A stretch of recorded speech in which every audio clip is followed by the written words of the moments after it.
Kembali lagi di Cuap-Cuap Cuan and Location di Alobank Festival 2022. Sobat Cuan tepuk tangannya boleh dong. Terima kasih ya yang sudah setia menyaksikan diskusi kita hari ini. Kita bahas auto sultan dari saham. Sedikit-sedikit tadi ilmunya sudah diambil begitu. Nah sekarang tinggal Sobat Cuan memantapkan lagi nih. Kira-kira harus seperti apa sih maintain portofolio yang dilakukan oleh para Sobat Cuan. Kadang nih ya kok pengalaman-pengalaman kita diskusi sama para milenial. Mereka itu merasa kok kayaknya di saham tuh nggak untung-untung karena sebenarnya mereka lupa realisasi keuntungannya gitu. Lihat doang, oh untung, tapi lupa diambil keuntungannya. Atau mungkin kerugian juga lupa di maintain, turun drastis banget, nggak di nggak di cut loss gitu. Nah ini gimana nih kok? Pertama dalam pemilihan saham, strategi setiap orang tuh berbeda-beda. Makanya sebelum kita entry, kita mesti punya yang namanya trading plan, itu nomor satu.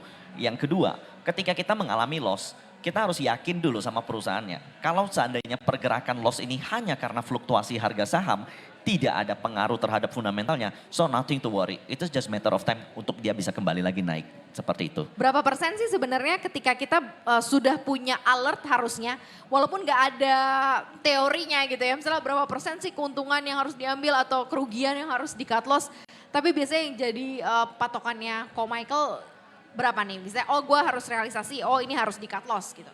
Kalau patokan saya di atas 20% itu udah too much. Kalau untuk penurunan. Sementara kalau untuk kenaikan biasanya di atas 30% itu udah mulai boleh kurangi posisi Kak. Oh oke, 20% kerugian mah itu gede kali ya. Itu gede sih kalau Anda bisa benar-benar merasa nggak apa-apa 20% sih itu kayak harus hati-hati gitu ya. Mungkin bisa tentukan sendiri level cut loss-nya dan Betul. juga level profit taking-nya gitu Yes. ya. That's why meskipun kita minus 20%, tapi kalau kita masuknya hanya 10% dari kita, itu artinya pengaruhnya ke portofolio hanya 2% Kak. Jadi ketika kita drop itu kita bisa lakukan pembelian lagi di bawah. Yang dengan teknik yang sering dikenal dengan nama averaging down. Oh oke, ya kalau misalnya perusahaannya bagus, lagi koreksi anggap aja kasih diskon Yes. gitu ya. Tapi kalau misalnya perusahaannya yang memang backgroundnya nggak oke, ya kalau lagi turun jangan-jangan nanti malahan turun stagnan, tau-tau delisting itu bahaya banget yang kayak gitu-gitu. Nah kalau dari Rio gimana nih untuk trading plan atau mungkin planning dalam investasi, cut loss-nya, realisasi keuntungannya? Kalau dari saya sendiri sih pertama banget saya itu kalau misalnya untungnya itu memang saya pasti alokasiin. Jadi begini teman-teman, ketika kita untung itu jangan sampai untungnya kita pakai lagi gitu ya. Jangan sampai kita lipat lagi gitu ya. Itu jangan terlalu pede gitu ya. Saran saya ketika untung jadikan itu cash, jadikan itu cash ya. Ibaratkan di perusahaan itu cash itu yang paling utama. Jadi buat itu sebagai cash. Nah pakai modal yang di awal gitu ya. Jadi teman-teman kalau dari saya sendiri ya, saya itu selalu sediain 20-30% modal yang saya itu benar-benar cash. Karena apa? Kalau di saham itu seperti saya bilang, kita itu berenang di antara emas-emas, semua itu ibaratkan peluang. Tapi ada yang namanya dalam bisnis itu, dalam saham itu momentum ataupun peluang. Ketika ada peluang, kita nggak ada cash, ya kita bakalan mati kutu gitu ya. Jadi mendingan teman-teman udah ya 20-30% dananya disiapin untuk dana-dana kosong ya, itu nggak dipakai apa-apa, kosong. Tapi ketika nanti misalnya ada peluangnya apa, ketika teman-teman temuin kayak marketnya sekarang yang lagi turun, nah teman-teman hantam langsung pakai dananya tadi. Jadi ada dana cadangan gitu ya, jadi ada dana yang benar-benar kosong banget, yang benar-benar untuk manfaatin peluang yang ada gitu di dalam saham. Oke, ada cash standby gitu Standby, ya. seperti Jadi itu. kalau seandainya tiba-tiba, wah lagi turun nih perusahaannya bagus nih gitu ya. Masuk bisa lebih besar gitu karena kita punya standby cash yang siap kita belikan gitu ya kapan aja.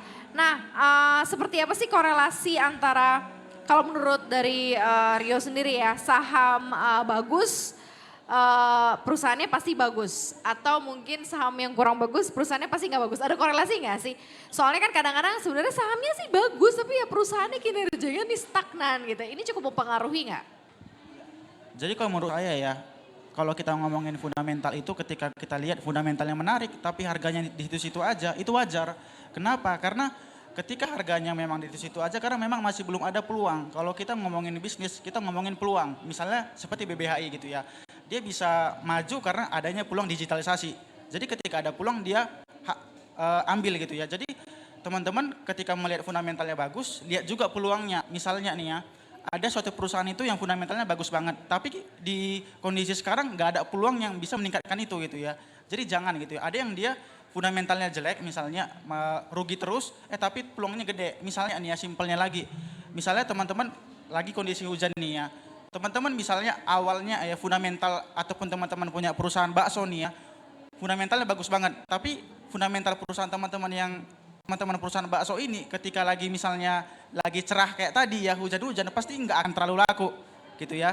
Tapi ketika misalnya ya teman-teman misalnya perusahaan yang jelek misalnya perusahaan yang jelek ataupun perusahaan yang sebelumnya fundamentalnya jelek misalnya lagi cerah-cerah gini teman-teman hantam pakai es krim ya, jualan es krim, ngutang gitu ya ataupun cari dana, manfaatin momentum yang sekarang. Nah, pasti akan maju tuh. Jadi teman-teman penting banget melihat prospek dari perusahaannya, apalagi prospek dari bisnis dari perusahaan tersebut seperti itu. Jadi fundamental juga bisa digabungin sama prospeknya seperti itu.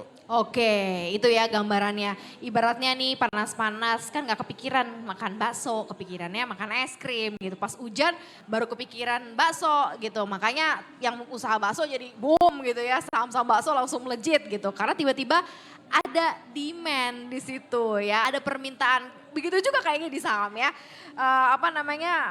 rebalancingnya atau perputarannya, rotationnya ya di situ ya, kok ya, rotasi ya yang harus dipahami. Nah, saya mau ke Bram lagi deh. Bram, ada yang nanya nggak nih? Banyak sekali Maria sampai saya bingung pilihnya karena bahkan ada Mas Ceni yang mencatat begitu ya karena memang kelas-kelas saham biasanya berbayar, kita udah free dapat hadiah tepuk lagi. tangan dong buat cuap-cuap-cuan dan juga Alofest. Oke, nah ini selanjutnya ada Kak siapa Kak? Puspa, Oke, mau bertanya dengan siapa? Pak Indra. Oke, silakan.